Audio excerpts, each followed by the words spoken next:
নমস্কার, Bengali scholar maker YouTube চ্যানেলের একটি বিশেষ এপিসোডে আপনাদের সকলকে স্বাগত জানাচ্ছি। আসন্ন এসএলএসটি নবম দশম বাংলা শিক্ষক নিয়োগ ইন্টারভিউ পর্বে বাংলা সাহিত্যের আদি নিদর্শন চর্যাপদের গুরুত্বপূর্ণ তথ্য ও বিষয়গুলো থেকে প্রশ্ন জিজ্ঞাসা করা হতে পারে। সুতরাং বিষয়টিকে ইন্টারেস্টিং করে তোলার জন্য চর্যাপদকে ডকুমেন্টারি হিসেবে আপনাদের সামনে পেশ করছি। চলুন শুরু থেকে শুরু করা যাক। প্রথমেই প্রশ্ন আসে, বাংলা সাহিত্যের জন্ম ঠিক কবে হয়েছিল? এই প্রশ্নটি পণ্ডিত মহলে ব্যাপক আলোড়ন সৃষ্টি করেছিল। মানে পণ্ডিতরা অনেক খুঁজেও বের করতে পারছিলেন না যে আমাদের ভাষার প্রথম লেখাটা ঠিক কোনটা, কোথা থেকে এর শুরু। ঊনবিংশ শতকে যখন জাতীয়তাবাদী জাগরণ ঘটছে, তখন বাঙালি পণ্ডিতেরা একেবারে মরিয়া হয়ে উঠেছিলেন তাদের নিজেদের সাহিত্যের আসল উৎসটা খুঁজে বের করার জন্য। তাদের একটাই লক্ষ্য ছিল, সে প্রথম পুঁথিটা খুঁজে বের করা যা দিয়ে আমাদের সাহিত্যের ইতিহাস লেখা শুরু হবে। আর এই কঠিন কাজের জন্যই মাঠে নেমেছিলেন কয়েকজন পণ্ডিত মানুষ, যেমন হরপ্রসাদ শাস্ত্রী মহাশয়, দীনেশচন্দ্র সেন, বসন্তরঞ্জন রায়, প্রবোধচন্দ্র বাগচি। এনারাই ছিলেন এই অনুসন্ধানের একেবারে সামনের সারিতে। তারা বিভিন্ন জায়গায়, মানে বলতে পারেন দেশের কোনায় কোনায় ঘুরে বেড়াতেন প্রাচীন পুঁথির খোঁজে, ঠিক যেন কোনো প্রত্নতাত্ত্বিক অভিযাত্রী। আর এত খোঁজাখুঁজির পর এই অভিযানের সবচেয়ে বড় ব্রেক থ্রুটা আসে একজনের হাত ধরে। 1907 সালে নেপালের রাজদরবারের গ্রন্থাগারের অন্ধকারে এটি খুঁজে পান মহোপাধ্যায় হরপ্রসাদ শাস্ত্রী মহাশয়। এটি চর্যাপদ, বাংলা ভাষার আদিতম শেকড়। হরপ্রসাদ শাস্ত্রী তিনবার নেপাল ভ্রমণ করেন। অবশেষে নেপালের রাজগ্রন্থাগারে খুঁজে পান চর্যাচর্য বিনিশ্চয় পুঁথিসহ আরও 3টি পুঁথি। সেই মূল্যবান দুর্লভ পুঁথিগুলি একসঙ্গে 1916 সালে যখন 1000 বছরের পুরানো বাংলা ভাষায় বৌদ্ধ গান ও দোহা নামে বঙ্গীয় সাহিত্য পরিষদ থেকে প্রকাশিত হয়, তখন পুরো বাঙালি জাতি চমকে যায়। আমরা জানতে পারি আমাদের ভাষার শিকড় সংস্কৃত নয়, বরং তার নিজস্ব এক স্বতন্ত্র এবং সুপ্রাচীন ইতিহাস আছে। পুঁথিগুলির উপর শুরু হয় গবেষণা, যদিও পুঁথিটার নাম চর্যাচর্য বিনিশ্চয় বলে মনে করেছিলেন হরপ্রসাদ শাস্ত্রী। অবশ্য আবিষ্কারের পরে সবটা সামনে আসেনি, কিন্তু এই ঘোষণার পরেই জন্ম নিল এক বিরাট বিতর্ক। পুঁথি তো পাওয়া গেল ঠিক আছে, কিন্তু সমস্যাটা বাঁধল এর ভাষা নিয়ে, এক বিরাট একাডেমিক বিতর্ক। পুঁথির ভাষাটা এতটাই পুরনো ও অচেনা ছিল যে অনেকেই মানতেই চাইলেন না যে এটা আসলে বাংলা ভাষা। ব্যাপারটা বেশ জটিল ছিল। একদিকে পুঁথির স্ক্রিপ্ট আর কিছু শব্দভাণ্ডার বাংলার দিকেই ইশারা করছিল, কিন্তু অন্যদিকে এর ব্যাকরণ আর ধ্বনি, মানে উচ্চারণ ছিল একদম অন্যরকম। ফলে যা হওয়ার তাই হলো। হিন্দি, মৈথিলি, ওড়িয়া এই সমস্ত ভাষাভাষীর পণ্ডিতেরা দাবি করতে শুরু করলেন যে এই পুঁথিটা তাদের নিজেদের ভাষারই প্রাচীন রূপ, এটা বাংলা হতেই পারে না। আর এই ভাষাগত টানাটানি চলছিল অনেকগুলো বছর। এই দীর্ঘ বিতর্কের শেষ হলো একজনের হাতে। তিনি আর কেউ নন, ভাষাতত্ত্বের অন্যতম দিকপাল আচার্য সুনীতি কুমার চট্টোপাধ্যায়। তিনি প্রথম বৈজ্ঞানিক প্রমাণ দিয়ে এই ভাষার আসল পরিচয়টা সবার সামনে তুলে ধরলেন। সালটা 1926। সুনীতি কুমার তার বিখ্যাত বই the origin and development of the Bengali language, মানে যেটাকে আমরা সংক্ষেপে ODBL বলি, সেখানে তিনি তুলনামূলক ভাষাতত্ত্বের সাহায্যে চোখে আঙুল দিয়ে দেখিয়ে দিলেন যে চর্যাপদের ভাষা নিঃসন্দেহে প্রাচীন বাংলা। তিনি প্রমাণ করে দিলেন কিভাবে ওই পুরনো রূপ থেকেই আজকের বাংলা ভাষার জন্ম হয়েছে। তার এই অকাট্য যুক্তির পর সব বিতর্ক একেবারে থেমে গেল। চর্যাপদ পাকাপাকিভাবে বাংলা সাহিত্যের প্রথম নিদর্শন হিসেবে স্বীকৃতি পেল। ভাষার পরিচয় তো না হয় পাওয়া গেল, কিন্তু রহস্য এখানেই শেষ হলো না। এবার সামনে এলো আর একটা অদ্ভুত ব্যাপার, চর্যাপদের পদগুলোর ভেতরের অর্থ। ভাষাটা ছিল সাংকেতিক, মানে কোডের ল্যাঙ্গুয়েজ, যার নাম দেওয়া হয়েছিল সন্ধ্যা ভাষা বা আলো আধারী ভাষা। কেন এই গোপনীয়তা? তৎকালীন রক্ষণশীল সমাজ থেকে নিজেদের তন্ত্র সাধনাকে লুকিয়ে রাখতে তারা রূপকের আশ্রয় নিতেন, যাকে বলা হয় ডিকোডার ম্যাট্রিক্স। প্রত্যেকটা শব্দের একটা বাইরে সাধারণ অর্থ আছে, আবার তার আড়ালে লুকিয়ে আছে একটা গভীর আধ্যাত্মিক অর্থ।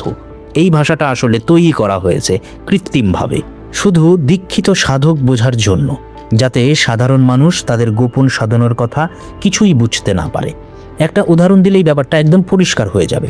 ধরুন পদে লেখা আছে হরিণ, বাইরে থেকে এর অর্থ কিন্তু সাধারণ, কিন্তু ভেতরের আসল মানে হলো আমাদের এই চঞ্চল চিত্ত। ঠিক একইভাবে নৌকা মানে শুধু একটা বোট নয়, আসল অর্থ হলো আমাদের এই মানব দেহ বা এই আমাদের মানব শরীর। চাঁদ মানে বোধিচিত্ত বা পরম জ্ঞান, আর গঙ্গা যমুনা মানে আমাদের শরীরের দুটো প্রধান নার্ভ বা স্নায়ু, ইরা এবং পিঙ্গলা। যেমন নদী, দ্বৈত বোধ বা ইরা পিঙ্গলা নারীকে বোঝানো হয়। নৌকা বলতে পরম সুখে পৌঁছানোর বাহন, দাবা খেলা অর্থে এই জাগতিক সংসার। আরও অন্যান্য শব্দ আছে যেমনটা আপনারা স্ক্রিনে দেখতে পাচ্ছেন। ভাবুন একবার কিভাবে সাধারণ শব্দের আড়ালে এত গভীর আধ্যাত্মিক তত্ত্ব লুকিয়ে রাখা হয়েছিল। এবার চলুন চর্যাপদ সম্পর্কিত কিছু তথ্যের দিকে এগিয়ে যাওয়া যাক। আবিষ্কৃত মূল পুঁথিটি লেখা হয়েছিল তালপাতার উপর। এতে পুরনো বাংলা বা প্রত্ন বাংলা অক্ষর ব্যবহার করা হয়েছিল। পুঁথিতে মোট 69টি পাতার উল্লেখ পাওয়া যায়, তবে এর মধ্যে 35, 36, 37, 38 এবং 66 নম্বর পাতাগুলো চিরতরে হারিয়ে গেছে। লিপিকর মূলত দুটি আলাদা পুঁথি থেকে তথ্য নিয়ে এটি তৈরি করেছিলেন, তাই এটি আসলে মূল গান এবং মুনিদত্তের লেখা টিকার একটি সংযুক্ত সংকলন বা কালেক্টেড টেক্সট বলা যেতে পারে। পুঁথিটির নাম নিয়েও কম বিতর্ক নেই। হরপ্রসাদ শাস্ত্রী মনে করেছিলেন পুঁথিটির নাম চর্যাচর্য বিনিশ্চয়, কিন্তু পুঁথির প্রথম পাতার সম্মুখ পৃষ্ঠায় নাগরী হরফে লেখা ছিল চর্যাচর্য টিকা। পরবর্তীতে ডক্টর প্রবোধচন্দ্র বাগচি মহাশয় চর্যাগীতিতে যে তিব্বতী অনুবাদ সংগ্রহ করেছিলেন তার সূত্র ধরে জানা যায় যে এই মূল গীতি সংগ্রহের প্রকৃত নাম ছিল চর্যাগীতি কোষবৃত্তি। এবার প্রশ্ন আসে, চর্যাগীতির সঠিক রচনাকাল কোনটি? এই রচনাকাল নির্ণয় করা কিন্তু বেশ কঠিন কাজ ছিল। ডক্টর সুনীতি কুমার চট্টোপাধ্যায় এবং ডক্টর প্রবোধচন্দ্র বাগচির মতে এই গানগুলো 10ম থেকে দ্বাদশ শতাব্দীর মধ্যে রচিত। অন্যদিকে ডক্টর সুকুমার সেনও পরোক্ষভাবে প্রমাণ করেন এবং তিব্বতী ঐতিহ্যের ওপর নির্ভর করে মোটামুটিভাবে 10ম থেকে দ্বাদশ শতাব্দীকে এর রচনাকাল হিসেবে মেনে নিয়েছেন। তবে ডক্টর মুহম্মদ শহীদুল্লাহ এবং রাহুল সংকীর্তায়ন এর সময়কাল 8ম থেকে দ্বাদশ শতাব্দী বলে অনুমান করেছেন। প্রাপ্ত খণ্ডিত পুঁথিতে মোট 46টি পূর্ণাঙ্গ এবং একটি খণ্ডিত গান পাওয়া যায়।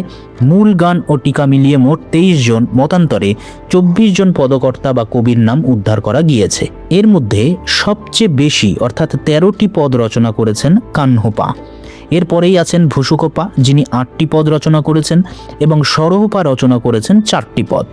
চর্যার পদকর্তাদের সম্পূর্ণ তালিকা আপনাদের সামনে রাখা হলো।